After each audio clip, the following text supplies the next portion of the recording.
아침에 눈을 뜨고 일어나면 각 가정의 풍경들이 있지요.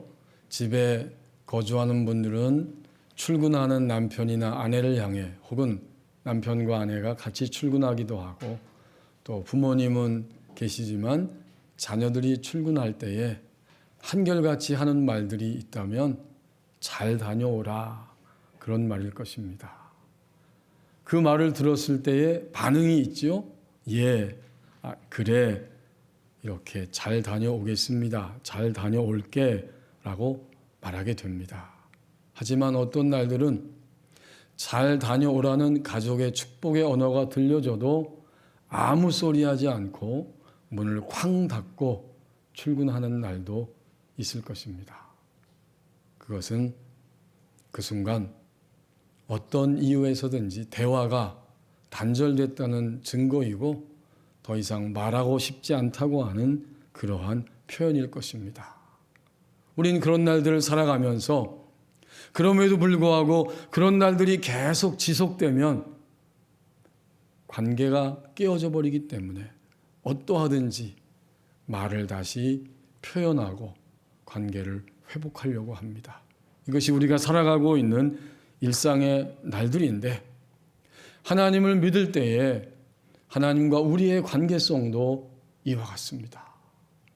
우리는 끊임없이 하나님께 말씀을 드려야 하고, 하나님은 우리를 향해서 말씀에 오시고, 그럴 때 우리 하나님과의 관계성이 점점 새롭고 신선하고 깊어지게 되는데, 그것을 가리켜서 뭐라고 이야기합니까? 기도라고 말하죠. 그야말로 성도는 이 땅에 태어나서 주님을 믿기 시작하고 만난 그 시간부터 이 땅을 떠날 때까지 끊임없이 하나님께 말씀을 드리고 하나님이 뭐라고 말씀하신지를 들으면서 살아가는, 기도하는 사람들이 바로 우리 그리스도인입니다. 오늘 본문 1절에 보면 다윗이 하나님 앞에 기도하고 있는데, 그의 기도는 보통 기도가 아니고 부르짖는다, 이렇게 표현합니다. 여호와여, 내가 주께 부르짖으오니 라고 말하고 있습니다. 그런데 여기 성경에 보면 하나님께 부르짖는다 라고 말하지 않고 여호와여라고 하나님의 이름을 여호와로 표현하고 있어요. 이 여호와라고 하는 말은 성경에 6,000번 이상 나오는 단어입니다. 우리는 하나님 하고 부르죠. 때로는 여호와여라고 구약의 많은 성도들은 하나님의 이름을 불렀어요. 여기에 의미가 당연히 담겨 있을 것입니다. 그는 여호와여, 내가 주께 부르짖습니다. 나의 반석이여, 내게 귀를 막지 마소서. 주께서 만약 내가 부르짖는데 잠잠하시면 나는 무덤에 내려가는 자와 같을까 하나이다. 뭔가 죽음의 위협을 느끼면서 하나님 앞에 부르짖고 있는 것을 우리는 느낄 수 있습니다. 오늘 이 28편은 다윗이 어떤 상황과 환경에서 이것을 노래하고 기도하고 그렇게 기록하였는지 알 수 없지만 우리는 3절에서 그 단초를 발견할 수 있습니다. 표제어에 어떤 상황 설명이 안 되어 있지만 3절에 보면 악인과 악, 그리고 악독을 이야기하는 것을 볼 때에 악인들에 의해서 그들이 저지르고 있는 악 때문에, 끊임없이 마음 가운데 품고 있는 악독, 악한 계획 때문에 다윗은 지금 죽음의 위협 속으로 떨어진 것입니다. 거기서 그는 절망하고 포기할 만한 상황임에도 불구하고 하나님을 향해 소리를 높이며 부르짖고 있습니다. 이것은 다윗이 도달한 신앙이고 다윗이 도달한 기도의 깊이입니다. 여러분 어떠세요? 우린 너무 절망스러울 때 기도도 소용없고 누구의 기도도 소용없고 어떤 것도 필요 없다라고 다 체념하고 벌렁 누워서 자포자기한 적은 없습니까? 하지만 다윗은 이 악인과 악과 악독에 의해서 죽음으로 막 내려가고 있는데 거기서 여호와여 라고 부르면서 여호와께 내가 주께 여호와께 부르짖습니다. 여호와는 어떤 하나님일까요? 여호와라고 부를 때에는 출애굽기 3장 14절 말씀처럼 하나님이 모세에게 친히 하나님 자신의 이름을 알려준 거죠. 나는 스스로 있는 자다. 그게 바로 여호와다라는 말씀의 의미잖아요. 그러므로 스스로 계시는 자 여호와라고 이름을 알려주셨는데 그 스스로 계시는 분은 도대체 어떤 분이냐? 그분은 영원하신 하나님. 시작과 끝을 측량할 수 없어요. 영원히 우리 가운데 계시는 영원하신 하나님. 그리고 두 번째는 하나님의 백성과 언약을 맺으시고 그 사랑의 언약을 깨트리지 않고 계시는 불변하시는 하나님. 동시에 여호와 하나님은 언제나 시간 속에 있는 우리들은 현재와 미래와 과거를 생각할 수밖에 없지만 하나님은 언제나 현존하시는 그러한 하나님이십니다. 영원하시고 불변하시고 현존하시는 하나님. 그 하나님의 이름을 지금 다윗은 절박하게 부르고 있습니다. 그런데 하나님이 만약 귀를 막으시면 잠잠하시면 나는 무덤에 내려가는 자와 같습니다. 굉장히 절박한 상황이에요. 내게 귀를 막지 마소서 이 말을 바꿔 해석하면 하나님 내가 이렇게 부르짖는데 마치 나에게 귀머거리처럼 행동하지 마소서 이런 뜻이에요. 얼마나 실감납니까? 내가 아무리 부르짖어도 하나님은 나에 대해서 귀를 막고 계시는 귀머거리처럼 행동하고 있다는 거죠. 그 안타까움을 더해서 이렇게 부르짖고 있는 거예요. 무덤에 내려가는 자, 곧 죽음의 깊은 웅덩이, 그리고 죽음의 가장자리까지 막 미끄러져 내려가고 있었던 것입니다. 그러나 여기서 다윗은 하나님 앞에 위대한 기도를 드립니다. 어떤 기도일까요? 1절에 보니까 여호와여 내가 주께 부르짖습니다 하고 자기가 만난 하나님을 고백하며 그 이름을 붙잡고 다시 기도하고 있죠. 나의 반석이요. 그렇군요. 지금 다윗의 기도는 여호와를 반석으로 이미 경험한 자의 기도입니다. 반석은 바위, 암벽, 돌담이잖아요. 하지만 오늘 여호와여 나의 반석이여 이럴 때 하나님은 다윗에게 있어서 견고한 보호하심, 도우심을 주시는 분이셨고 완전한 피난처가 되어주신 하나님이셨습니다. 언제? 과거에. 그러니까 다윗 성도의 기도는 여호와를 반석으로 이미 생활 속에서 체험했어요. 나를 완벽하게 보호해 주시고 도와주시고 나의 완전한 피난처가 되어주셨습니다.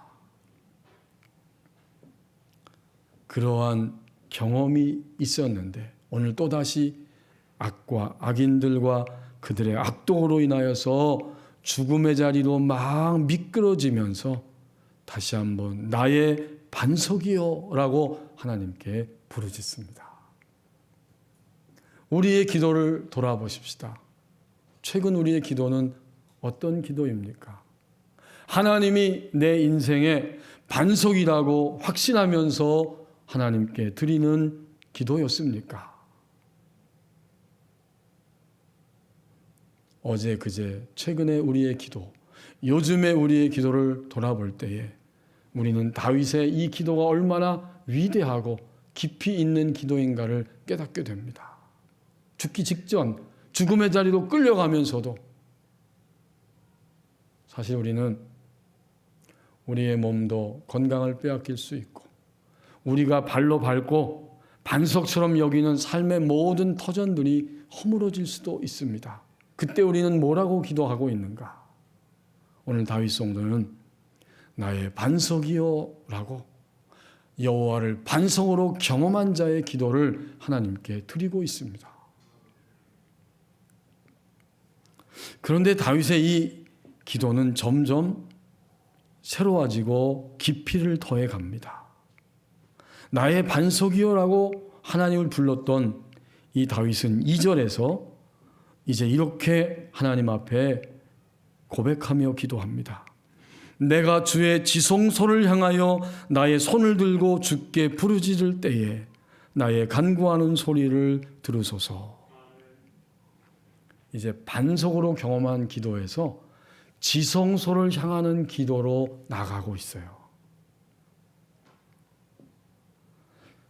다윗이 기도하면서 그의 기도의 깊이가 점점 새로워지고 있는 것이고, 사실은 하나님께서 죽음의 위협과 그 죽음의 자리에 내려가면서도 하나님을 바라보는 다윗의 기도를 끌어올리셔서 더 온전하고 깊이 있는 자리까지 이끌어 가시는 거예요.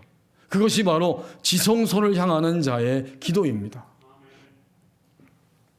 지성소는 성경에 보면 어떤 곳입니까? 구약시대에 하나님을 만나는 곳은 성막이 있었죠. 성전도 마찬가지예요. 그 구조의 원리는 똑같습니다. 하나님이 지금 여기에 임재해 계신다라고 장소적인 개념에서 성막과 성전이 지어지게 되었죠. 그 성막은 세 부분으로 되어져 있습니다. 먼저 바깥들이 있고, 그 바깥들에는 하나님 앞에 나갈 때에 번제물을 들고 나가 제사하는 놋제단이 있죠. 그리고 제사장들이 제사를 드린 다음에 그들의 손과 발을 씻어야 하기 때문에 거기에 물두멍, 곧 오늘날로 말하면 대야 같은 것이 있어요. 바깥들에 있는 거예요.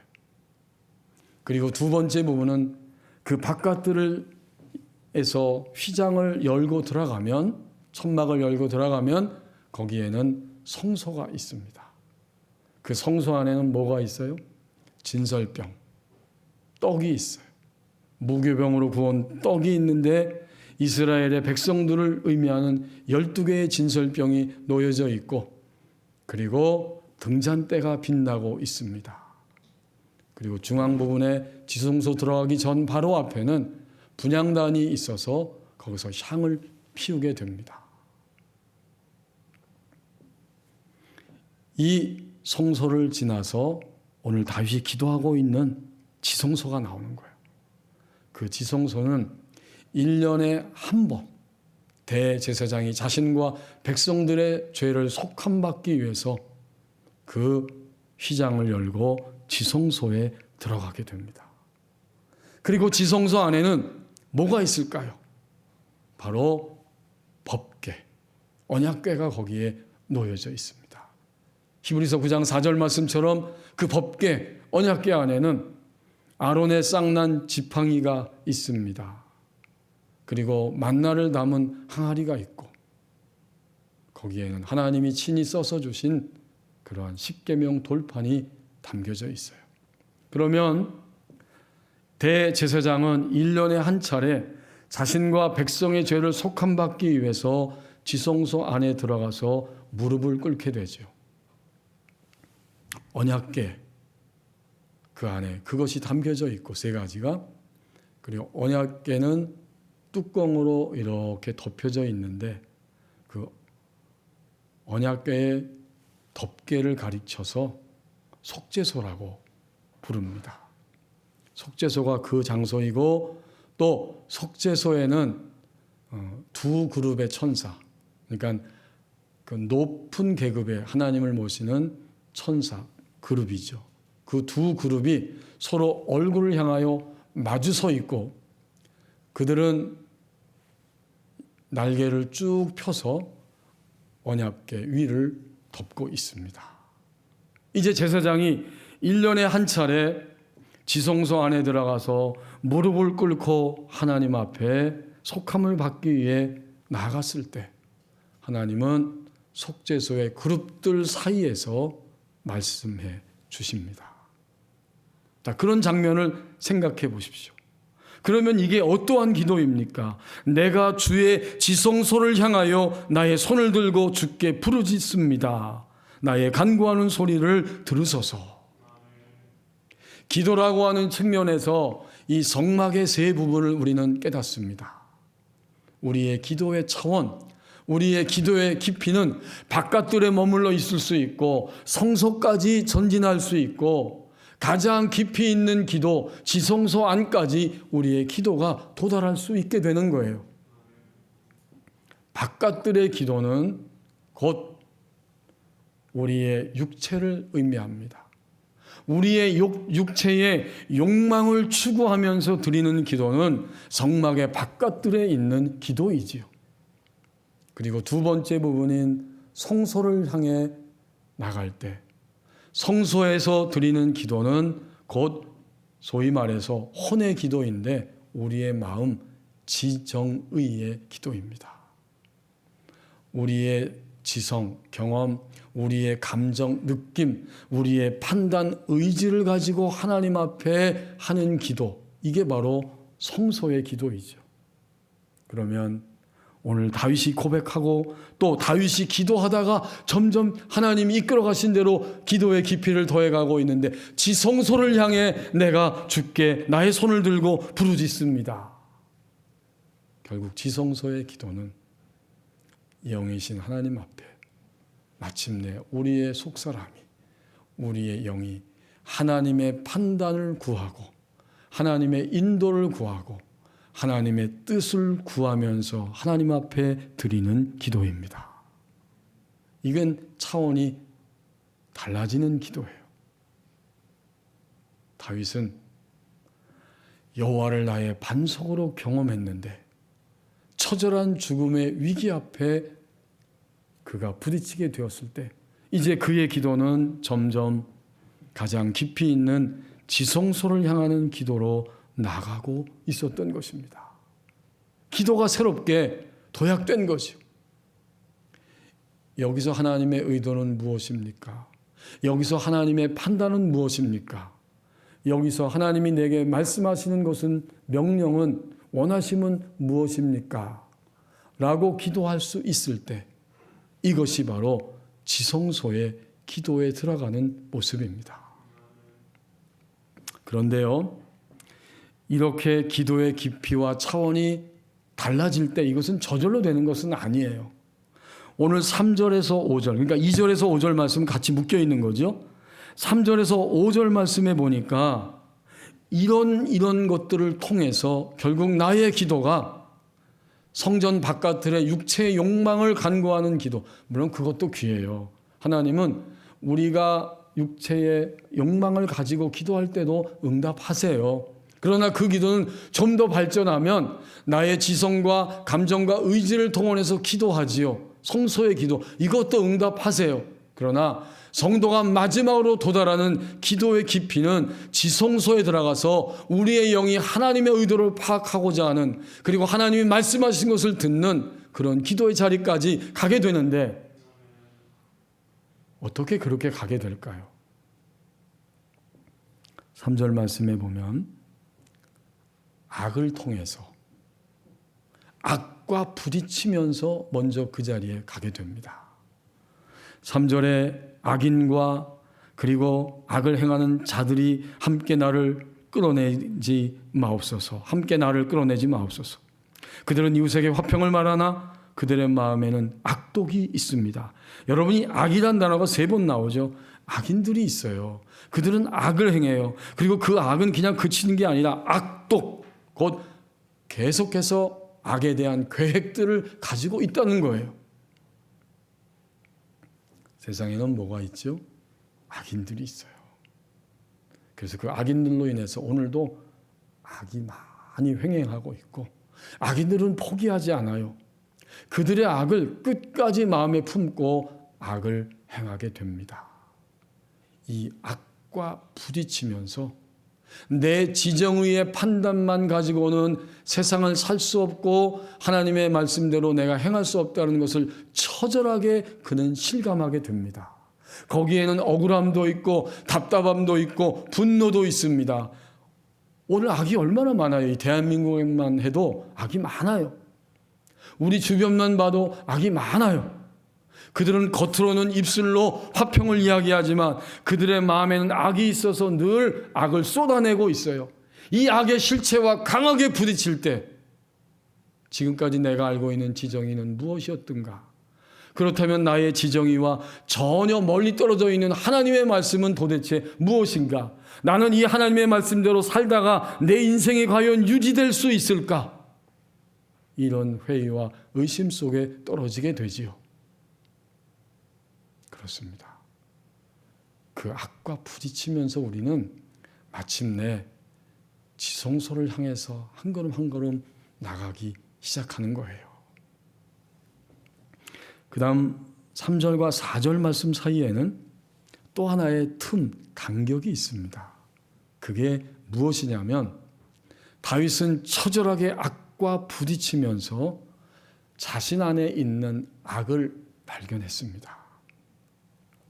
이 시편 28편이 다윗의 시라고 나와 있지만 어떤 상황에서 쓰여져 있는지는 기록되어 있지 않죠. 그래서 성경을 열심히 전문적으로 연구하는 많은 학자들은 다윗이 경험한 이 악과 악의는 결국 압살롬에 의해서 그가 자기의 아들 압살롬에 의해서 위협을 받고 예루살렘 성에서 살지 못하고 쫓겨나가는 그 처절하고도 애처로운 위협의 상황에서 쓰여졌다, 이렇게 이야기를 합니다. 그러면 오늘 3절에서 악인과 악은 압살롬이고 그들과 함께 반란을 일으켜서 다윗 왕을 쫓아내는 그들의 행동을 의미하죠. 다윗은 아주 급하게 정신없이 조금만 있으면 죽기 때문에 자리를 털고 일어나 도망갑니다. 그러나 다윗은 도망가는 와중에 악과 악인들을 보면서 죽음의 위협 앞에서 자기 안에 있는 악을 발견하기 시작해요. 사무엘하 15장에서 18장까지가 압살롬이 반란을 일으키는 장면들이 기록되어져 있는데 그 전에 다윗은 쫓겨가면서 하나님의 말씀을 깨닫게 되었습니다. 뭘까요? 그것은 바로 사무엘하 12장 11절에 있는 하나님의 말씀을 그는 깨닫게 된 것입니다. 다윗이 자기의 충실한 장군 우리아의 아내를 범하고 거짓말과 또 살인의 죄를 범했잖아요. 간음과 거짓말과 살인의 죄를 범하고 나단 선지자를 통해서 지적을 받고 책망받았을 때 회개하면서 용서함을 받았는데 그 용서함 이후에 나단 선지자 입을 통해서 하나님이 사무엘하 12장 10절 11절에서 이런 말씀하고 있어요. 이제 내가 나를 업신여기고 햇사람 우리아의 아내를 빼앗아 내 아내로 삼았은즉 칼이 내 집에서 영원토록 떠나지 아니하리라 하셨어요. 또 11절에 여호와께서 또 이와 같이 이르시기를 보라 내가 너와 내 집에 재앙을 일으키고 내가 내 눈앞에서 내 아내를 빼앗아 내 이웃들에게 주리니 그 사람들이 내 아내들과 더불어 백주에 동침할 것이다.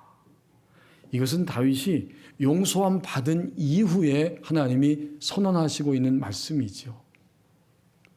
이 말씀을 다윗은 기억하였습니다. 압살롬에 의해서 막 쫓겨갈 때에 다윗은 자기의 악을 기억했어요. 그리고는 다윗이 쫓겨가고 있는데 사울 왕의 친족 중에 그 시므이라고 하는 사람이 나타나서 도망가고 있는 다윗 왕과 그의 신하들을 향해서 돌을 던지며 저주하고 있습니다. 그것이 사무엘하 16장 11절 말씀이죠. 그때에 이 다윗 왕의 신하들이 단칼에 저 시므이를 죽이겠다고 했지만 다윗 왕은 이렇게 말합니다. 사무엘하 16장 10절 11절 왕이 이르되 스루야의 아들들아 내가 너희와 무슨 상관이 있느냐 그가 저주하는 것은 여호와께서 그에게 다윗을 저주하라 하심이니 내가 어찌 그리하였느냐 할 자가 누구겠느냐. 다윗은 자기의 악을 쫓겨가면서 죽음의 위협 앞에서 돌아보고 있는 것입니다. 그리고 11절에 또 다윗이 아비새와 모든 신하들에게 이르되 내 몸에서 난 아들도 내 생명을 해하려고 하거든 하물며 이 베냐민 사람이자 여호와께서 그에게 명령하신 것이니 그가 저주하게 버려두라. 시편 28편 3절 4절 사이로 돌아와 보십시오. 다윗은 그 바깥의 악만을 생각하고 부르짖고 있었는데 그때 그는 자신의 악을 돌아보는 것입니다. 그리고는 신하들에게 여호와께서 내 몸에서 난 아들도 나를 죽이려고 하는데 저 시므이의 저주쯤이냐 무슨 상관이냐, 여호와께서 저주하라고 했으니까 내버려 두라. 여러분, 오늘 누가 악해? 어떤 사람이 악해? 세상이 악해? 악하지요. 그 누군가는 악합니다. 그런데 그것을 보는 동시에 자기의 악을 다윗은 보았던 것입니다. 이런 과정이 있는 거예요. 그리고 나서 4절과 5절 말씀이 등장하게 되는데 다윗은 드디어 그 모든 악에 대해서 두려움 가운데 떨고만 있지 않고 이제는 악을 하나님께 맡겨드립니다. 하나님이 악과 악인들을 처벌하시고 심판하실 것을 믿고 깨달았기 때문에 맡겨드리는 것이 4절 5절 말씀이에요. 그들이 하는 일과 그들의 행위가 악한 대로 갚으시며 그들의 손이 지은 대로 그들에게 갚아 그 마땅히 받을 것으로 그들에게 갚으소서. 그들은 여호와께서 행하신 일과 손으로 지으신 것을 생각하지 아니하므로 여호와께서 그들을 파괴하고 건설하지 아니하시리로다. 기도의 깊이는 그냥 올라가는 게 아니었어요. 원망하고 불평하고 세상의 모든 악들과 악인들 향해서 이 사람 저 사람들 향해서 분노하고 절망하고 좌절하는 자리에 있는 것, 그것을 넘어서면서 그들의 악을 보고 드디어 내 안에 있는 똑같은 악을 발견하는 것입니다. 그리고 나서는 이 모든 것들을 다스리고 심판하실 여호와 하나님이 계시기 때문에 나는 하나님께 이것을 맡겨드립니다. 올려드립니다. 하나님을 신뢰하기 때문에 결코 이 악 앞에서 좌절하지 않습니다. 이러한 내적인 변화, 그의 영의 성장이, 성숙이 새롭게 솟아나기 시작합니다. 그래서 다윗은 그런 과정을 거쳐서 지성소를 향하여 들어갈 수 있었던 거예요. 여러분 2절을 다시 보십시오. 내가 주의 지성소를 향하여 나의 손을 들고 주께 부르짖는다, 이렇게 표현하고 있어요. 내가 손을 들고 주께 부르짖을 때에 나의 간구하는 소리를 들으십시오.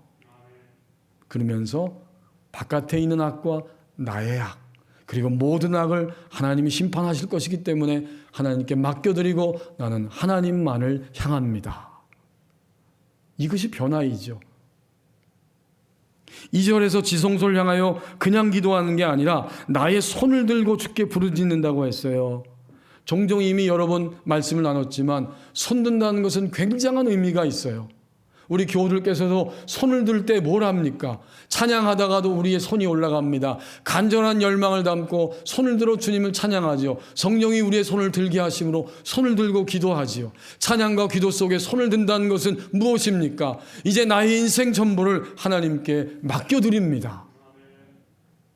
그리고 손을 든다는 것은 지금까지 내가 지정의의 세계만 머물러 있었는데 나는 하나님의 역사하심과 인도하심이 하나님의 뜻이 있기 때문에 나는 항복합니다. 사실 아직 항복하지 않은 그리스도인이 너무나 많아요. 아직은 나의 지정의가 최고입니다. 아직은 나의 견해와 나의 판단이 최고입니다. 항복하지 않은 거죠. 손을 드는 것은 항복하는 것이고, 또 하나 손을 든다고 하는 것은 무엇이겠습니까? 그것은 이제 나의 인생에서 하나님만을 앞세웁니다. 하나님을 앞세워야 되는데 우리는 나의 자존심을 앞세웁니다. 우리는 나의 기분을 앞세웁니다. 우리는 나의 체면을 앞세웁니다. 이런 모든 것들이 다 지성소 안에 들어갈 때에야 부질없는 거라고 하는 사실을 실감합니다. 그런 거로 여호와를 반석으로 경험한 자의 기도는 이제 드디어 가장 깊이 있는 기도, 지성소 안에 들어가서 하는 기도, 지성소를 향하는 기도를 향해 나아가고 있었던 것입니다. 마크 그리고 그의 아내 사모님 패티 버클러 목사님 부부가 하나님 앞에 성막 체험의 영역에 대해서 이야기를 하는데, 우리가 기도하는 기도가 처음에는 바깥들에 머물러 있고 그 다음엔 성소에 머물러 있고 마지막에는 지성소 안에 들어가는 기도가 되는데, 그때마다 점검할 것이 있다 하면서 간단 명료하게 이런 이야기를 들려주고 있습니다. 바깥들 놋제단, 나 자신을 산제물로 하나님께 드렸는가? 나는 육신의 욕구를 부정하고 있는가? 나 자신을 하나님의 의의 도구로 하나님께 드리고 있는가? 물두멍, 규칙적으로 하나님의 말씀을 묵상하고 깨달은 명령에 순종하고 있는가? 말씀으로 나를 씻는 거죠. 이제 성소로 들어갑니다. 진설병, 그리스도의 몸 된 교회와 지속적으로 교제하는가? 형제자매들과의 친밀한 사귐을 통해 나의 자아 의지를 곱게 빠고 있는가? 그렇죠. 그게 나의 견고한 자아가 곱게 부서져야 된다는 거예요. 나는 오직 하나님의 뜻대로 행하는 것을 마음의 깊은 소망으로 삼고 있는가? 등잔 때는 성령의 조명이지요. 성령의 조명을 받기 위해 머리를 주님께 드렸는가? 성경을 통해 오직 하나님의 계시를 받기 위해 마음의 주파수를 맞추고 규칙적으로 말씀을 묵상하는가? 나의 모든 생각과 추론 과정은 성령의 인도하심을 신중히 의지하는 가운데 이루어지고 있는가? 분향단, 하나님께 나의 감정과 반응을 다스릴 수 있도록 지속적으로 찬양과 감사의 제사를 드리고 있는가? 나는 감정의 기복이 심한가? 아니면 찬양과 감사의 태도가 나를 평정의 상태로 데려가고 있는가? 성소예요. 여기까지. 이 과정을 통과하고 넘어서면서 마침내 지성소 언약궤, 거기에 들어가게 되는데, 언약궤 앞에 서는데, 언약궤는 하나님의 즉각적인 임재 안에서 걸으면서 하나님께서 내 마음에 주시는 말씀을 듣고 있는가? 지성소를 향하는 기도는 하나님의 임재 안으로 들어가는 기도가 된다는 것입니다. 이렇게 될 때 갑자기 6절 말씀에 보면 반전이 일어나죠. 마지막 6절에 반전이 일어납니다. 지금까지는 악과 악인들로 인해서 죽음의 위협 앞에서 토로하고 호소하고 간구하였는데 6절에 갑자기 분위기가 확 바뀌어버립니다. 여호와를 찬송하며 내 간구하는 소리를 들으심이로다. 하나님 앞에 지성소 안에 들어가서 하나님의 뜻을 구하면서 기도했을 때 드디어 하나님의 응답이 그에게 임했다는 것입니다. 결국 다윗의 영은 6절 말씀에서 기쁨과 진리로 채워져 가고 있습니다. 여호와를 찬송하며, 이 감격입니다. 기쁨입니다. 기도는 그야말로 감격이요 기쁨입니다. 지성소 안에 들어가서 하나님 앞에 무릎을 꿇고 나의 것을 말씀드리고 하나님의 뜻과 의도를 구할 때 하나님이 들려주시는 말씀이 있고 드디어 그는 그의 영 안에 기쁨이 흘러넘치고, 모든 것이 하나님의 말씀대로 이루어진다. 하나님의 말씀만이 진리다. 라는 것을 그는 새롭게 경험하고 체험을 받습니다. 6절이 바로 내 간구하는 소리를 들으심이로다. 하나님의 말씀대로 모든 것들이 이루어진다. 그게 바로 진리예요. 진리는 하나님의 말씀이죠. 하나님의 말씀대로 모든 것들이 이루어진다. 그리고 진리를 경험하면 언젠가 또 이런 말씀을 나누겠지만 진리를 경험하고 먹고 채워진 자가 생명 자체를 살아갈 수 있게 되는 거예요. 오늘은 진리까지. 그러니까 6절에서 다윗의 영은 드디어 기쁨과 진리로 채워지게 됩니다. 이 6절을 주석하면서 독일 성서공회 학자들이 쓴 성경이 있죠. 그게 이제 해설 성경인데 거기에 보면 이렇게 독일 학자들이, 성서학자들이 이렇게 해석해주고 있습니다.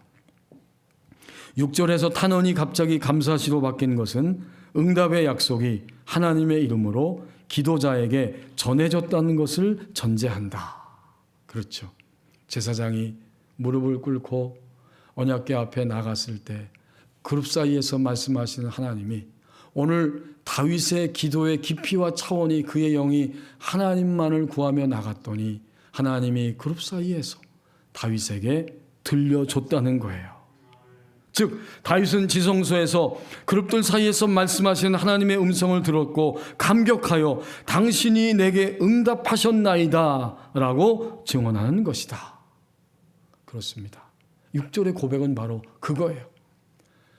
위대한 설교 강해자인 존 메가더 목사님은 이 6절을 보면서 이렇게 말하고 있습니다. 다윗은 어떻게 행동하며 살아가는가? 다윗은 믿음으로 하나님이 개입해 주신 것처럼 앞으로도 살아갈 것이다. 오늘 다윗의 기도는 곧 우리들의 기도의 과정입니다. 우리의 기도도 가장 바깥들의 기도가 있고 우리의 욕망을 구하고 추구하는, 그리고 철저하게 우리의 지정의가 머물러 있는 차원의 기도, 성소의 기도가 있고, 마지막에는 지성소 안에 들어가서 하나님의 의도와 뜻을 구하고 하나님이 우리에게 그 자리에서 계시하시고 말씀해 주시면서 오늘 6절 말씀처럼 여호와를 찬송하며 내 간구하는 소리를 들으심이로다. 기쁨과 진리로 채워지는 역사가, 응답의 역사가 나타납니다.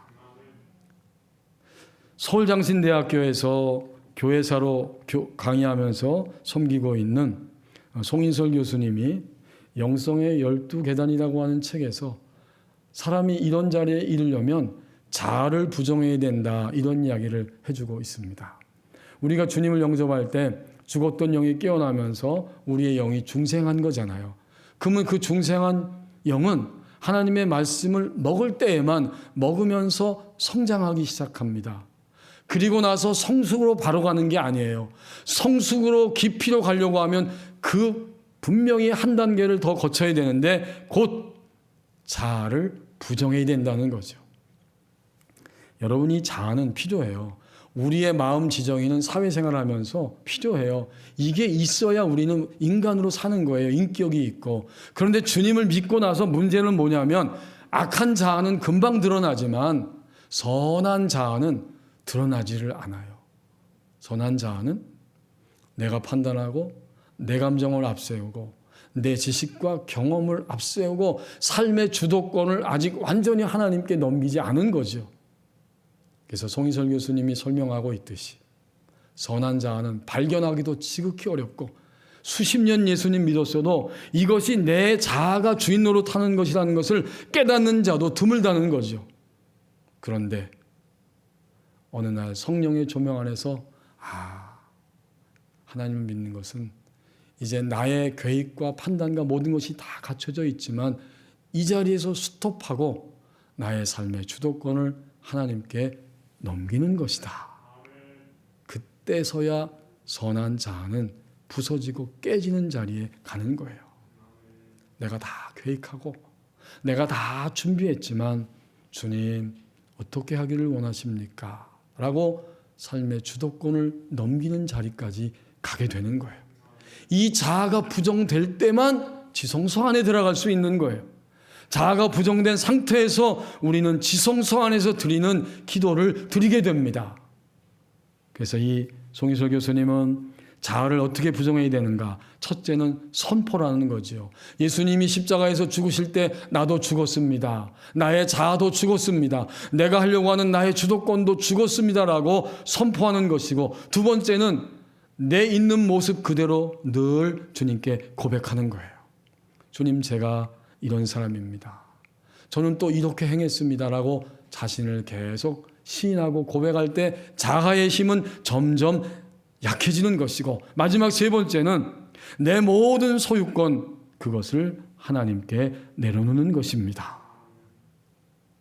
하나님은 내게 필요한 것, 내게 필요 없는 것을 가장 잘 아시는 분이기 때문에 필요한 것은 채워주시고 필요 없는 것은 거두어 가신다는 것입니다. 그러면서 이용규 선교사님 이야기를 들려줍니다. 거기서 내려놓음이란 책에서 이런 고백이 있다는 거예요.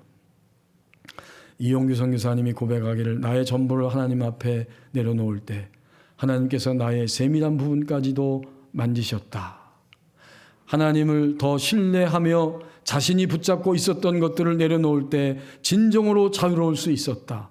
행복해지려는 열망과 행복해질 권리를 하나님 앞에 내려놓았을 때 진정으로 행복해질 수 있었다. 사역의 열매까지도 내려놓았다.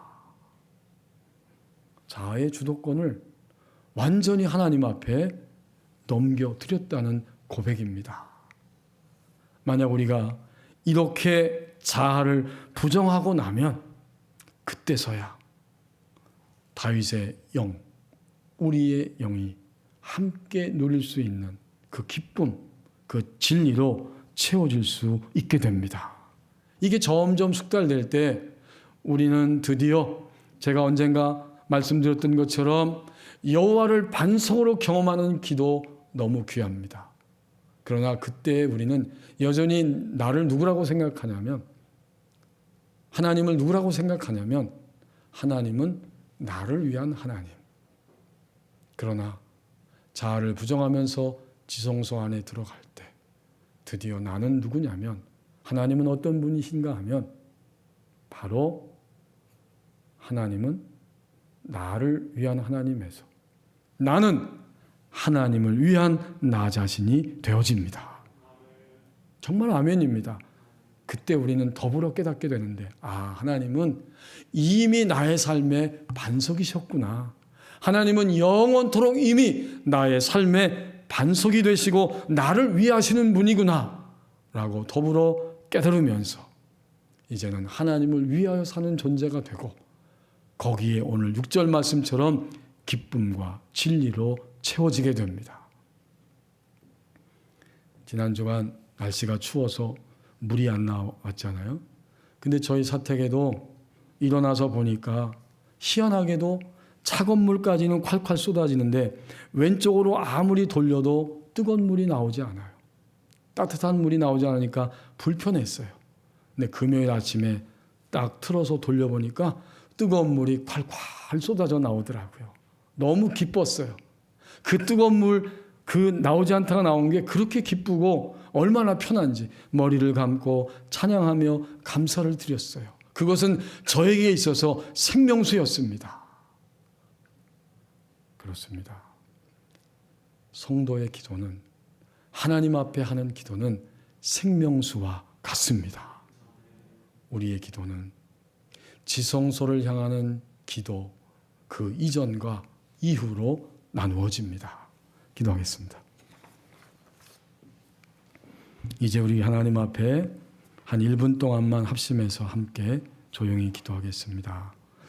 하나님을 반석으로 경험하는 자의 기도, 더 나아가서 이제는 하나님의 의도와 판단을 구하고 지성소를 향해 나가는 기도로 점점 깊어지는 기도를 드려야 합니다. 하나님, 기쁨과 진리로 채워져가는 나의 기도가 되게 하옵소서. 우리 함께 1분 동안만 기도하겠습니다.